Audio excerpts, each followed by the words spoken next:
महावितरणचे अधिकारी आहेत ते समाधानकारक उत्तर देत नाहीत, त्यांच्याशी संपर्क होत नाहीत, त्याबद्दल काय प्रतिक्रिया आहे? निश्चितच इथे पालघर सबस्टेशन म्हणजे विसापूर सबस्टेशनला आम्ही आता या ठिकाणी भेट दिली आहे. या ठिकाणची परिस्थिती बघता या ठिकाणी कोणताही इथला जो अधिकारी आहे, प्रमुख अधिकारी, हा शनिवारीपासून गैरहजर असल्याचं समजतंय.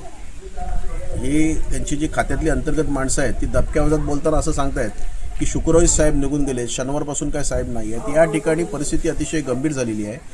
अतिवृष्टी झाल्यामुळं त्या ठिकाणी विजेची जो काय खोळंबा झाला आहे आणि ह्या खोळंब्यासाठी या ठिकाणी त्याचं निवारण करण्यासाठी, त्याच्यावर कंट्रोल करण्यासाठी कोणत्याही प्रकारचा सक्षम अधिकारी आज या ठिकाणी उपस्थित नाही आहे. आत्ताच पगारे साहेबांशी सुद्धा बोलणं झालं, त्याचबरोबर बांबरकर साहेबांशी सुद्धा बोलणं झालं आणि आपले जे मंडणगडचे जे साहेब आलेले आहेत त्यांच्याजवळ सुद्धा बोलणं झालं, अंबाडे साहेबांजवळ सुद्धा बोलणं झालं.